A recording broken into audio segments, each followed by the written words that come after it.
The opposite of fear is bravery. Nope. The opposite of fear is curiosity. Is the glass half empty? Is it half full? That misses the point. Elevating curiosity will help you see and understand what's in the glass. This is Applied Curiosity Lab Radio, the podcast of curiosity. In each episode, Becky Saltzman interviews unconventional thinkers and doers in her unconventional way to dissect and uncover what you can use to see things others miss, make better decisions, and apply your talents in new and profound ways. Elevate curiosity, escape the boundaries of ordinary.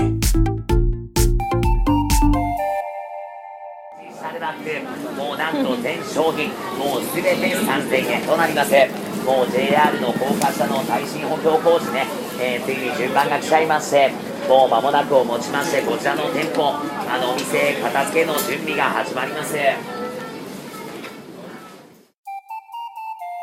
I'm so very glad you're here. This is a different episode. This is an episode with just me. And I said that most of the episodes on Applied Curiosity Lab Radio will be with fascinating interviewees, and that is true. But some of the episodes will be reporting from and on what I call curiosity quests. And these are adventures where I bring my curiosity, or maybe eventually I'll bring you, and we'll bring our curiosity and apply it to different places. In this case, we will be applying it to Japan, because that's where we went on this curiosity quest. But it's not just a vacation.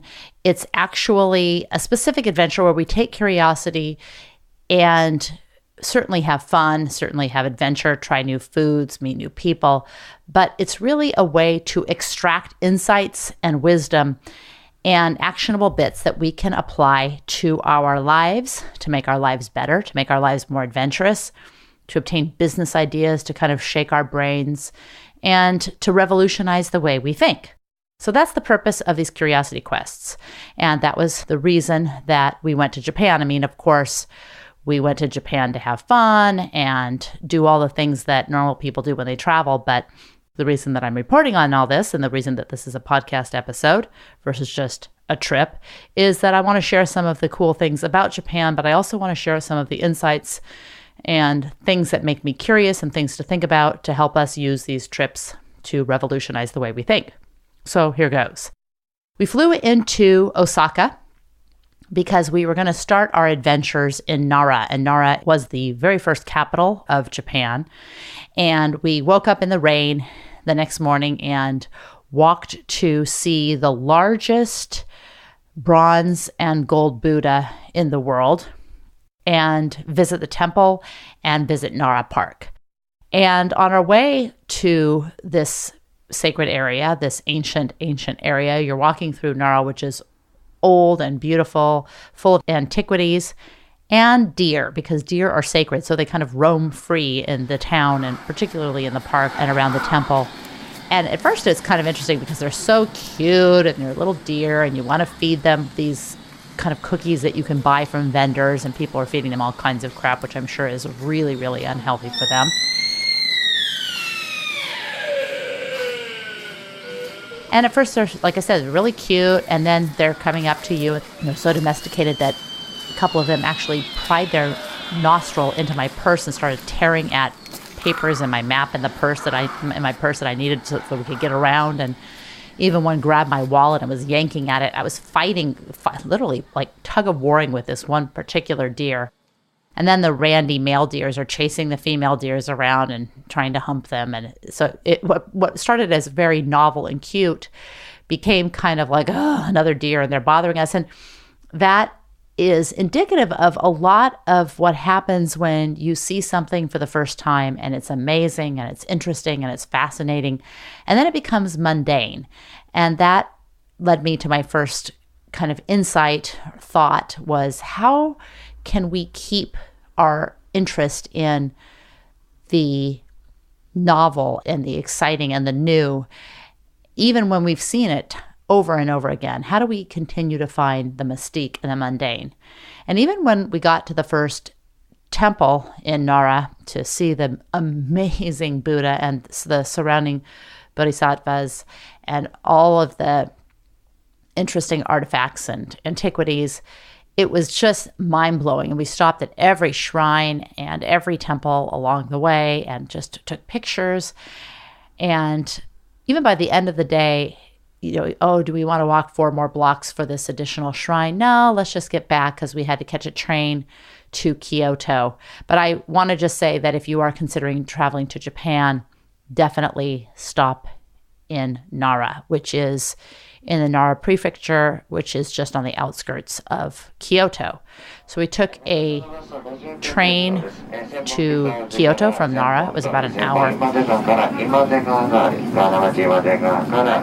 And in Kyoto is when we really started to see the beauty and the most interesting thing about Japan, and that, in my opinion, and that is the juxtaposition between the ancient, the new, the cultural continuity, the antiquity, the history, and the new and the modern, and even the alternative and subcultures and craziness, that kind of polarity. We first started seeing that in Kyoto. Obviously later in Tokyo that was on steroids, but in Kyoto we saw that. And I love Kyoto, walking down the street and seeing women, young women, old women, in kimono. It wasn't a holiday. It wasn't a special occasion.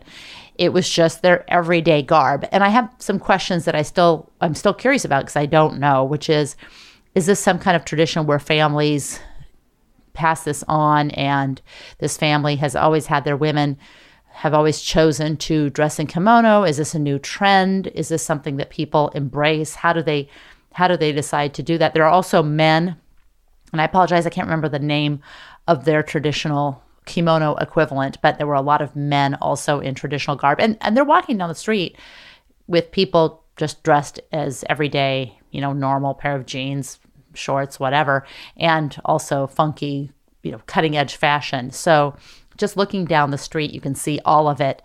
And they're wearing those wooden block thongs, those flip-flops with the wooden blocks with socks in them. And the kimonos are tight, so they're taking these small kind of steps as they're walking along. And they're not dressed as geishas. I mean, they don't have the makeup, and they're certainly not geishas. We did end up getting an opportunity to meet with a geisha apprentice and interview her with a translator. And some of the things that we learned were profound and fascinating.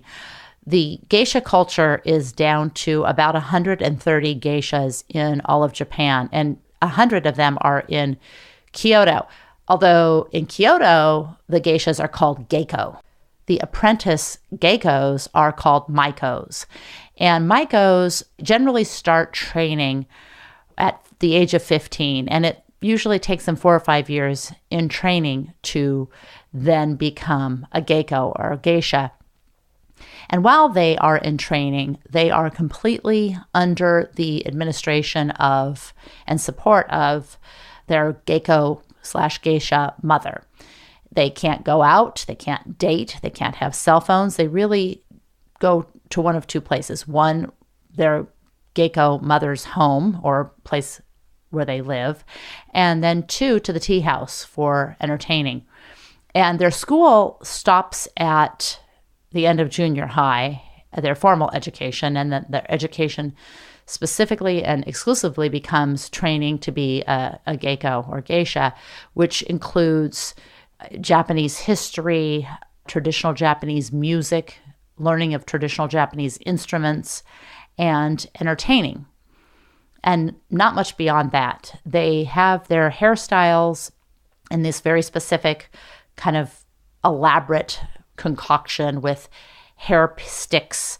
And we asked them how it all holds together, and they use some kind of oil in their hair. But that hairstyle is in place for a week.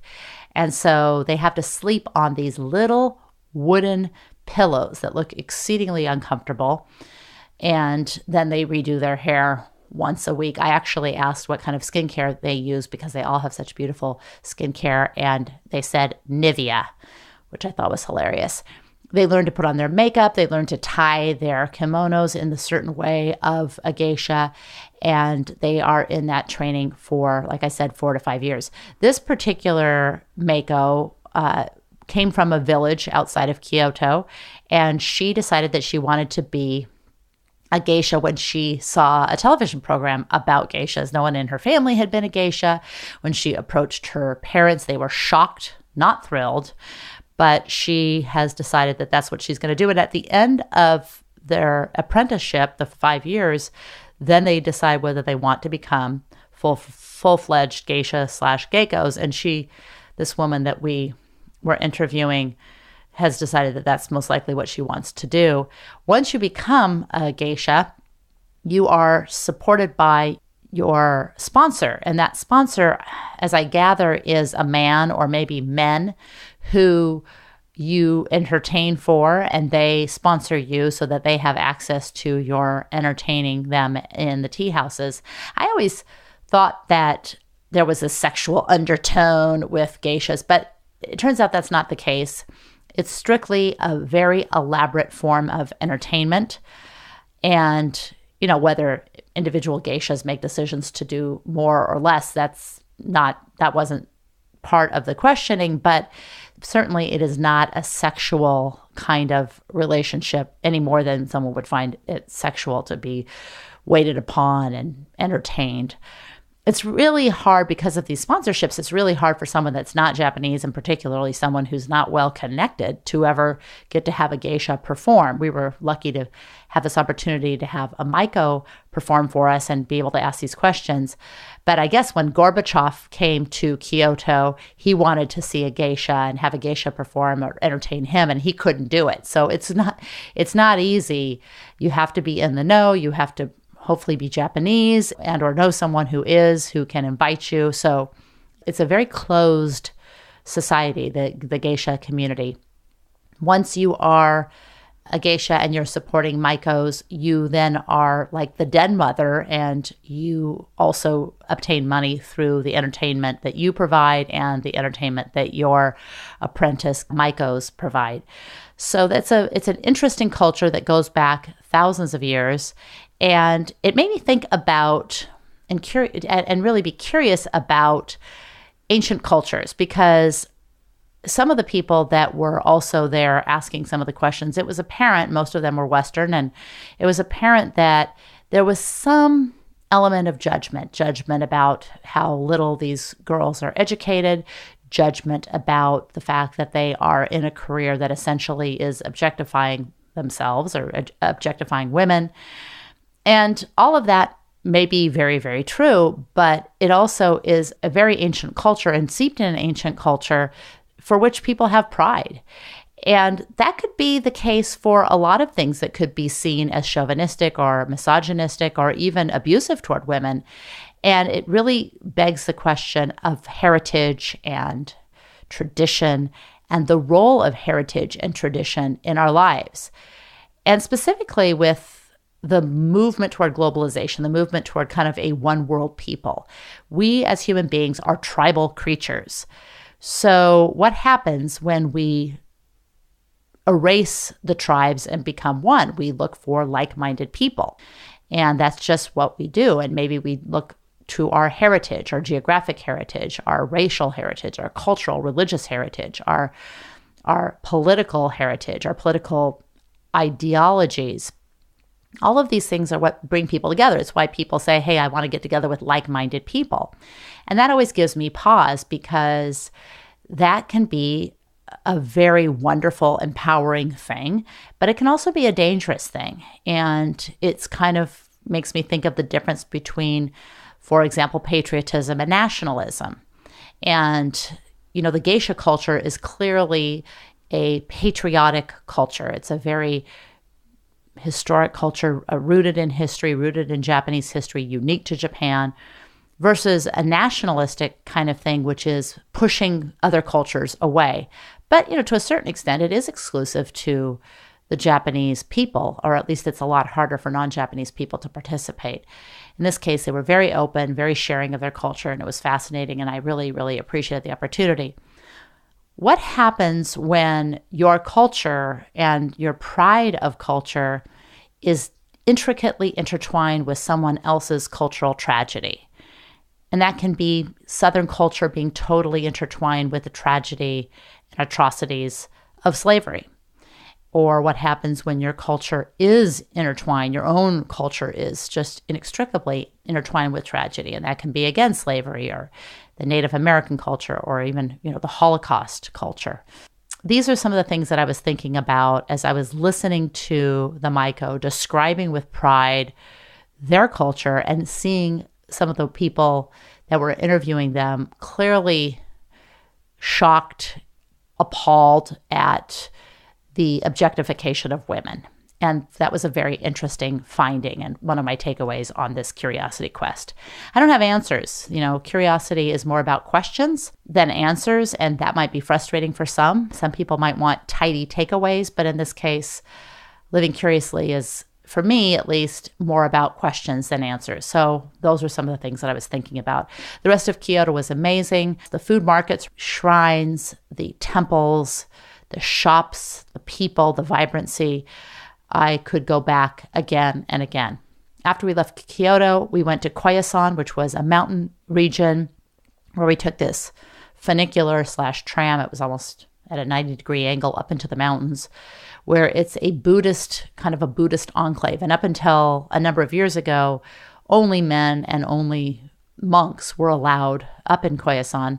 And that's changed. It's still a very tiny monk-driven town and full of monasteries. And we stayed in a monastery. That was a wonderful experience. Most of the places, and all throughout Japan, and even when you're going into a dressing room in like a flea market, you take off your shoes. You're going into this little tiny, in the case of a flea market, maybe a little tiny behind the curtains dressing room to try on something, and there's maybe a little circular carpet, but still you take off your shoes and you either put on slippers that are provided or you're in your socks. And that certainly goes for inside any house. And in the monastery, they have, and a lot of other places, they have shoes, slippers that you put on, and then you take off your slippers when you go on the tatami mats, and the tatami mats are where you eat and where you sleep. And on the tatami mats are futons, and they're set very specific ways. The pillows were made of, I felt like they were stuffed with rice, but evidently it's something that felt like rice. So I thought it was comfortable. A lot of people felt that it was uncomfortable. When you go into the bathrooms, you put on your toilet slippers. And when we asked our guide, what are some of the things that Japanese people think are hilarious that Western people do, she said they find it hilarious that they would wear their house slippers inside the bathroom or inside the toilet room, which is a whole nother area of fascination. The toilets in Japan, I was going to do a whole montage. Toilets of Japan, they have more buttons. So there are the toilets that are just, I call them the Chinese style toilets, the squat toilets, which is just a porcelain hole in the ground. And then the Western toilets, which are far from Western, are regular toilets where the seats are heated. They have buttons that include a cleaning spray so that you can wipe the toilet seats down, a sound so that you can eliminate any bathroom sounds, sprayers for scent, bidet, always a bidet, a back, and then some other kind of bidet sprayer kind of thing. Buttons that turn on the toilet light, buttons that shut and open the toilet lid and seat. One time it took me like 5 different buttons just to figure out how to flush the toilet. It was hilarious. I was thinking of a Marsha Brady episode in the Brady Bunch where she was trying to take her driver's test and the windshield wipers were going and all the things. That might age me a little bit, but for you older listeners, you'll know what I'm talking about, that episode. Anyway, the bathrooms were fascinating. And I really, coming home, I missed those toilets. They were so warm to sit down on that toilet seat. And they were all like that everywhere. In the monastery was also an onsen, which onsens are their baths. And you totally wash yourself thoroughly, cleanly before you get into the bath. So the bath is not a place where you're washing yourself. The bath is where you go when you're clean. And you're naked with other people of the same gender. But if you have a tattoo, you're not allowed in the onsen. So it has to do with cleanliness, but it also has to do, I think, with traditionally the Japanese mafia or the Yakuza were the ones that had the tattoos. So that might be kind of a way to keep the Yakuza out. But a friend of mine who had a tattoo, was really sad because she knew she couldn't go. She has a big tramp stamp, and she knew she couldn't go into the onsens. But that I did experience those, and that was kind of a fun cultural thing that is a big and integral and historical part of Japan.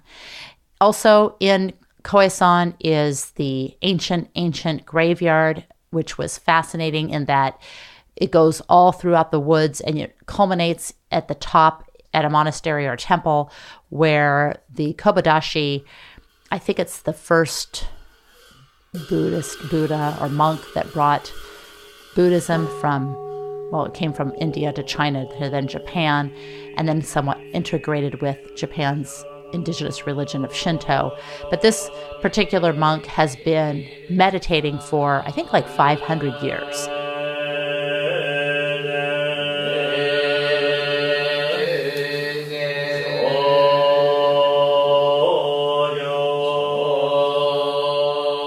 Many people would say he's dead, but the Buddhists say he is meditating, and every day the monks bring him 2 meals a day. So whether it's snowy up there or rainy, sleet, whatever, they bring the Kobayashi 2 meals a day. The Buddhist monks were so gracious in sharing as much as they could about the culture. They invited us to a Buddhist ceremony in the morning, a fire ceremony. They had us participate. They tried to explain as much as they could. The chants, it's almost like Gregorian chants.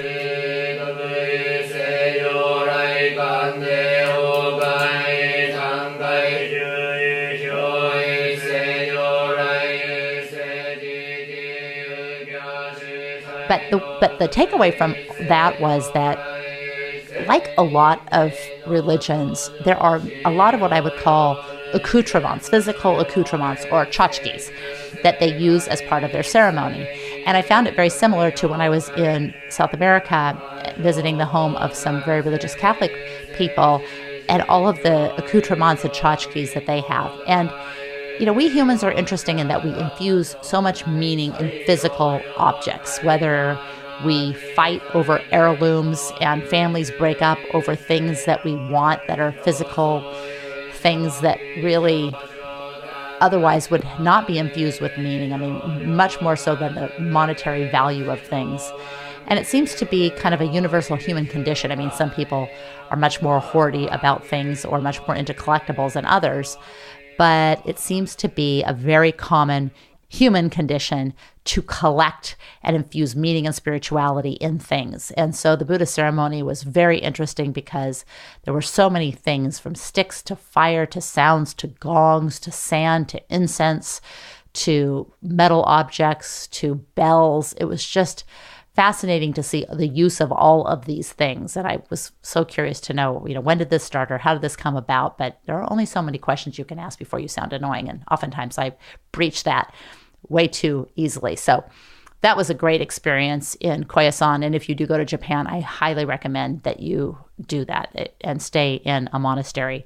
Later, we stayed in I think it's a ryokan. I was pronouncing it wrong, but that's a traditional Japanese home, kind of their early version of Airbnb. And that was also a great experience where we got to stay in, sleep on tatami mats, on futons. In general, I thought it was fun and interesting, but I have to admit that I prefer my own hotel room with my own cool Japanese bathroom with all of the cool things that those Japanese toilets do. That's just me. But as an aside, we have visited many other places. One of the other highlights that I would recommend, and that was full of takeaways, was Hiroshima. And Hiroshima is all post-war buildings with one major exception, and that is the Peace Dome. It's a remnant of a building with a remnant of a dome that was left over, that kind of was partially standing after the bomb of August 6th, 1945. And you can see it just right when you drive in. It's just a stark contrast to all the other buildings. There might be a few other buildings, nondescript buildings that survived, or part of them that survived, but this is the symbolic surviving building. And it's right by the memorial, the Peace Park, and the museum. The museum had a huge long wall kind of a pano photograph of the day before the bomb and the same exact pano of the day after the bomb. And the day before the bomb looked like any other day. People riding bikes, whizzing by. It just looked like any day. Cars, people walking on the street. And then the next photo, then there's this clock that has the time on August 6, 1945, that the bomb dropped. There's a clock that's stopped at the exact time. And then there's the replica photo of right after. And it's gone. Everything is gone. There's one cyclist you can see just riding his bike down the street, and everything is obliterated.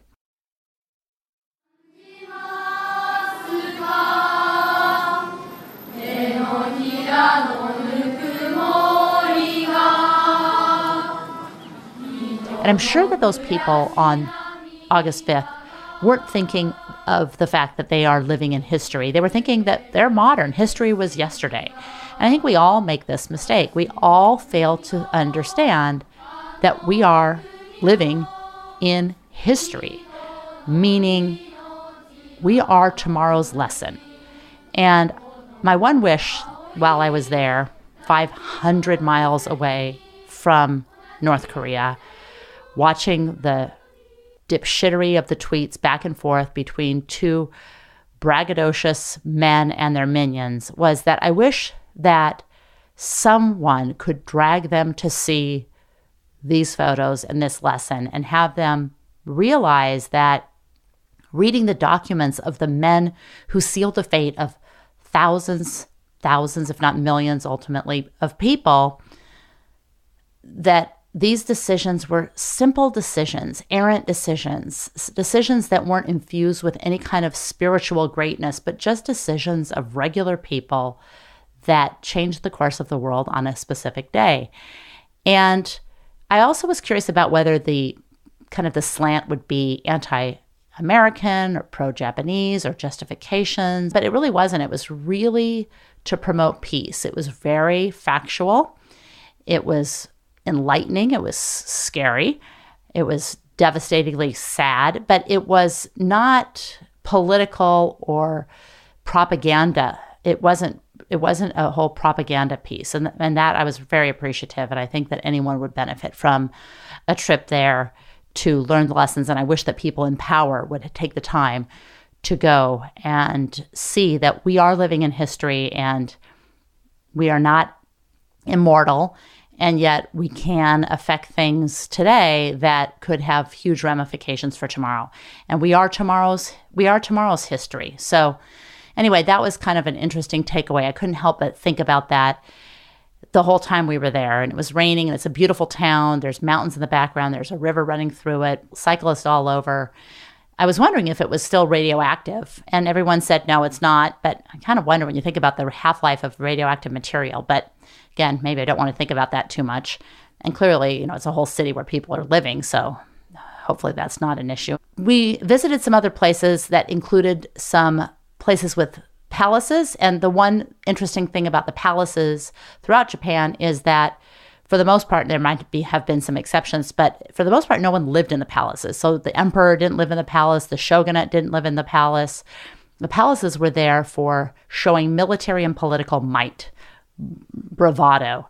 And then adjacent buildings were lived in by the shogunate, the samurais. I didn't know that ninjas were double agent spies. I always thought they were kind of fighters, but they were really more spies, information seekers and revealers than fighters. We went to Tokyo, loved Tokyo. So many lessons from Tokyo, so many areas to visit. The subway system is fantastic there. There are 2 subway lines, and then there is one they call JR line, which is the Japan Rail line. And it's pretty easy to navigate once you get the hang of it. It's harder to navigate up and down the streets because the GPS with all the tall buildings gets screwed up. The one thing I will thank a friend who lived in Japan for a year and gave a lot of tips that we acted on, all of which were fantastic. The first tip that she gave us was when you land in the airport, if you're interested in having Wi-Fi access, get a portable Wi-Fi device, rent one. It was like $8 a day. It was the best thing. I was able to do Facebook Live from remote places, which was really fun to share some of the things, whether it was the monastery or the Tsujiki Fish Market or the Golden Gai area, which is the red light district. So many places that I was able to share that I would have never had Wi-Fi access. But it's really hard to use GPS because of all the buildings. And then a lot of the names of the streets are not in alphabet. And so it made it very difficult to navigate. We were able to do it, but that was kind of more of a challenge than I anticipated. And the Wi-Fi was only moderately helpful. But we did make our way around via the subway, and that turned out to be a lot easier. Even though Japan in the 80s was cutting edge, Japan was the emulated business model, the Toyota way, the electronic cutting edge leaders, Sony Walkman, and before that, the Sony Betamax, and all of the cameras and everything was electronic. It almost seemed like since the recession that has been going on for 30 years, that a lot of that has been frozen in time. Almost like Cuba, frozen in time in the 50s. It's almost like frozen in time in the electronic 80s. And I'm not suggesting that the Akihabara doesn't have all the latest and greatest electronic equipment and flashing lights, and it certainly does. But whether we're in a hotel, it's mostly paper. They don't have electronic check-ins at most of the places. The subways don't take credit cards. A lot of the restaurants don't take credit cards. The subways actually take coins and spit out paper, little tickets like the olden days in New York. You think of how advanced Japan was and how stagnant it seems relative to that advancement. Like I said, when I was growing up in the 80s, high school and in college, everyone was talking about the business model of Japan. People were hired, they were treated well, they were lifelong employees, and it's very, very different today. And I'll touch upon that in a minute and share some of the things that I'm curious about as a result of that. So many things to enjoy. Again, the juxtaposition between the ancient heritage. We visited, one of the most fascinating things we did was we visited a sumo wrestling stable. So we took a train and then another train and then a bus, and then we walked through a neighborhood, just a quiet little neighborhood, and we looked down the street, and there I see like these naked buns in their mawashis. And there was the sumo stable. We were given a long list of rules that if we were going to go watch the tournament, or not tournament, the tournament season was over. If we're going to go watch the practice, that we had to follow a very specific set of rules. We could go in, there was no whispering, there was no talking. We had to sit with our feet pointed away from the stable. We could take pictures. Not all the stables allowed pictures. So we did take pictures, and there'll be a lot of those pictures in the show notes at appliedcuriositylab.com/blog. I'll also have resources and lots of ideas and pictures. So if you are traveling to Japan or know someone who is, be sure to send them not only this podcast episode, but also the show notes where this podcast episode will be embedded as a little aside. But the ritual with the sumo was amazing. It was so fun to see them up close and personal. And the objective of the sumo, it's a hundreds of year old history and heritage. I guess they had some big scandal a few years back where there was some betting, but for the most part, it's been pure heritage. And these guys were working their buns off. Some were big and very flabby and very fat, and some were just big and muscly. And the objective is to push the other sumo out of the stable or have them either touch the ground or land on the ground first. So it usually goes one round, and it usually goes pretty quickly. And this was a very ritualistic practice where they were crashing each other's heads and all kinds of ceremony and very specific sets of things. No real emotion. The main guy or the sensei seemed to be very calm and docile in his instruction. Who knows, that could be a one-off, but that was a really amazing experience. And if you do have an opportunity to find someone who can connect you with going to a sumo practice, maybe even more so than an actual match, I would highly suggest it. It was so intimate and really, really cool. But that was part of the ancient sumo culture juxtaposed with the crazy, Harajuku girls where they're dressed up part manga character, anime character, part clown, part high fashion.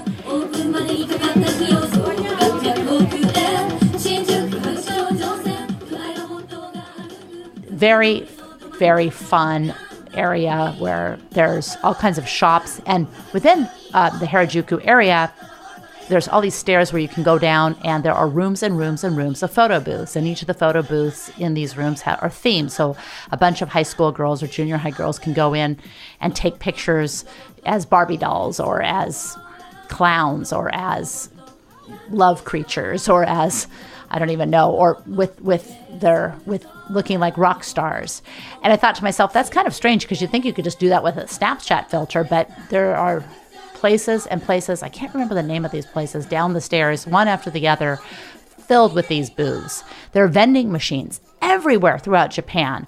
And this is one of the things about Japan that I loved, but you have to wonder if there's also kind of a stifling downside. Vending machines selling coffee, hot coffee, cold coffee, cigarettes, alcohol, food, everywhere. And all I could think was, on some of these quiet alleys, those vending machines would be broken into in about 30 seconds anywhere in the United States and most of the world. But nothing. There's no vandalism. There's no graffiti on the vending machines, and they're everywhere. Crossing the street was also interesting in Japan because there's one street in Tokyo where it's the busiest intersection and all the lights turn red. And so all the pedestrians cross from like 10 different areas, and it's just a mad rush across the street. And it's all very orderly and it's chaos. But then you're on a quiet street at 9 o'clock at night, no cars for days, and you're standing, waiting to cross, and people don't cross. They don't jaywalk. I mean, you can look and see that there's no cars coming forever. It's a quiet street, and they'll just stand there for a minute, 2 minutes, 3 minutes, waiting for the walk sign. And that kind of compliance, or you could call it respect for the law, or you could call it compliance, is what allows some of these other things, allows Japan to be one of the safest communities. But it also, there's a sense of conformity. And that sense of conformity was really, really apparent with all of the men in identical black suits. And they are called salarymen, or that's the term that most people refer to them as, salarymen. And these are men that work in corporations. And traditionally, they'd start right out of college and work their whole lives in one job. But the phenomenon is different now because, like a lot of the world, humans aren't needed. Not every human is needed to make the society function. So it is getting more and more difficult to find jobs that provide a family wage, a wage to raise a family. Women traditionally, like a lot of societies, have taken care of the children and are expected to take care of the home, but now they're entering the workforce and they're still expected to take care of the children and the home. So there's kind of not a huge incentive for them to have a family. There's not a lot of financial incentive. There's not a lot of financial ability. So you're seeing something really interesting in Japan that is also being played out in other parts of the world, but it doesn't seem like people are drawing the same conclusions. They're jumping to all these reasons for it happening that seem kind of weird to me. And I was curious about that. So people were saying, well, now that women are entering the workforce and there's all of these maid cafes and all of these sexual opportunities for men to go and exploit, which I'll talk about in a minute.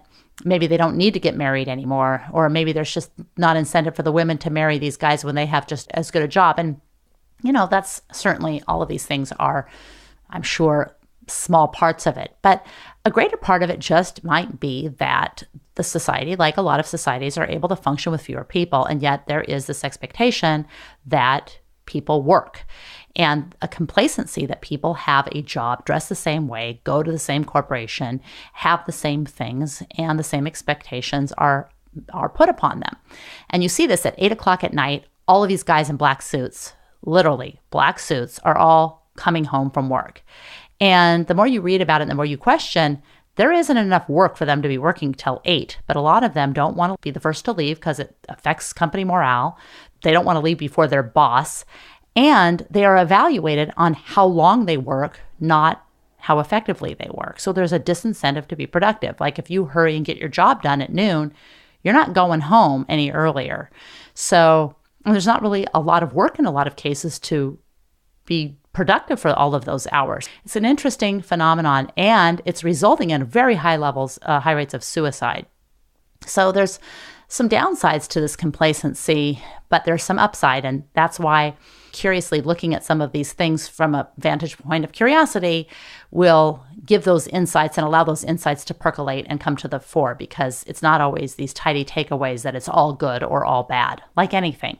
The other thing that was interesting about looking at Tokyo and what's happened with these salarymen is they used to be what everyone aspired to, this Toyota way in the 80s. And now that Japan has been in a recession for over 30 years, some of these things that we predicted that were the wave of the future were just simply wrong. And it makes me curious about what poor prognosticators, what poor predictors we are as humans. And this is just perhaps a little controversial question, but it makes me wonder about how we're pushing for STEM, science, technology, engineering, and math. And I think it's important. Certainly, these are important things. We should push to be more proficient in science, technology, and engineering and math. But I think this push to STEM in lieu of or in place of the arts or critical thinking or some of the quote unquote softer sciences is dangerous, because it may very well be that these STEM jobs that create these robots, artificial AI, are the exact jobs that will be replaced by robots and AI, artificial intelligence. And we're not seeing that. We're seeing that we need to push to go into STEM.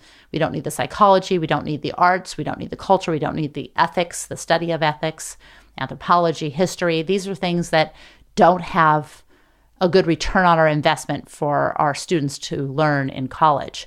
But maybe those are the exact things that will. And maybe we're getting it all wrong, just like we got wrong that the Toyota way was the way of the future. So that was something that I was thinking about walking through the subways and watching some of these people coming home all dressed the same and kind of stuck in what looked like kind of the 80s business model at a time when it's really probably not applicable anymore, or perhaps not applicable anymore. So that was one of the things. The final thing about Tokyo, most of which I loved and adored, all the nooks and crannies, and I tend to go up the stairs and through the areas that might be beyond the surface to talk to people or ask people or see things or experience things. That's part of the Curiosity Quest nature. And we had a lot of fascinating conversations and experiences as a result. But the one thing that really was highlighted was when my husband and I, Steve and I, were approached on the street and asked if we would participate in a Japanese television show. And these two guys were wanting to find people from the US to ask their impressions of Japan. Actually, a lot of people were really curious about what we thought as Americans of Japan. And they were so kind and proud and excited that we loved Japan as much as we clearly did. But these guys for the show, we were going on and on about how much we loved Japan. And 3 times they kept pushing, but do you find anything strange? Do you find anything strange? And finally, I said, well, I didn't want to be judgy, and so I was hesitant. But finally I said, yeah, there is something I do find really, really strange, and it's mostly in the Akihabara district. I find it really strange that there is this element where women or young girls are dressing like little tiny preteen girls, either as cartoons and anime with these huge breasts and these sexual images, and these girls in these maid cafes where guys go and these girls come up to them dressed as girls and they sing and dance in these high-pitched voices and their piggy tails and tell them how handsome they are and how strong they are and how smart they are. And as you go further into the bowels of some of these places, there are notebooks with young girls, teenage, preteen girls with numbers on them. And I think it goes from the innocent kind of maybe a little uncomfortable with the hint of sex to full-on blatant sex. And I think that this culture of pedophilia is weird. I just came right out and said it. And the guy kind of gulped and looked a little bit sheepish. But it is the thing that I think is strange. And it's hard because you're pointing to someone else's culture, but and maybe that's, again, what's acceptable in one culture doesn't necessarily make it acceptable in another. And it's hard to bring your judgment, but at a certain point, it's hard not to bring judgment. And where those lines are crossed. Whether you're going to the Middle East and women are treated a certain way because of a religion or because of an interpretation of religion, or you're going to Japan and women are treated a certain way because of a cultural acceptance, or you're coming to the US and women are treated a certain way because of a history of getting ahead by acting a certain way. I mean, all of these things are things that we may be very used to, and maybe we need to not be critical of, but maybe we do. And I don't know, that was just something that I found disturbing. Fascinating, but disturbing as we were walking through particularly the Akihabara district. And I'll throw some photos on the show notes that might be a little bit more explicit because I was sneaking and taking some pictures. At one point, one of the guys in the Maid Cafe actually grabbed my phone and deleted some pictures. Then when he turned around, I took some more. So I figured, you know what? It's nothing religious or sacred about what you're doing. I can take a picture. And I did. So I'll throw some of those on the show notes at appliedcuriositylab.com/blog. Anyway, this is the kind of experience, and these are the kinds of things that I like to investigate, to bring my curiosity. Maybe I come up with new ways of thinking for my life, trying to see the mystique of the mundane. A lot of times you come up with business ideas, new foods that you could bring to this country, solutions to problems that they have come up with that might be applicable here. I think when you read about so many companies, whether it's Howard Schultz and Starbucks or so many of these companies, it comes from trips and being curious and getting ideas. And that can be for business and that can be for life. And that's the purpose of these curiosity quests and why I'm hoping in 2018 to start bringing other people on curiosity quests where we use lessons of applied curiosity, specifically the training of archetypes and peak curiosity and some of the corporate training I do, to these adventures so that we can see things others miss and make better decisions and learn to apply adventure to our own lives. So I hope this was fun, helpful, and you enjoyed this episode. And next week, we'll be back to our regular fascinating interviews with people from different industries, cultures, and countercultures so that we can continue to live curiously. Thanks so much for listening. I really hope you enjoyed the episode. Before you take off, I have a quick question and a few more things to let you know about. 1. You can find show notes and all resources mentioned at appliedcuriositylab.com/blog. And the question: would you enjoy joining the ranks of curiosity seekers and adventurous thinkers? If so, you are invited to join the Tribe of the Curious. You'll receive Quick Curiosity Monday. This short weekly email is curiosity lube for your brain. It consists of ideas I'm pondering, curiosities the tribe has shared, and things that I'm enjoying that I suspect you might too. Just go to appliedcuriositylab.com to join, or you can probably just pick your favorite search engine and type in Tribe of the Curious. And let's connect online at Becky Saltzman on Twitter and on Facebook at Applied Curiosity Lab. Finally, in order to avoid missing insights from outside the boundaries of ordinary, subscribe to Applied Curiosity Lab Radio on iTunes, YouTube, Stitcher, and all the other places podcasts hide and wait to be discovered. In the meantime, elevate curiosity.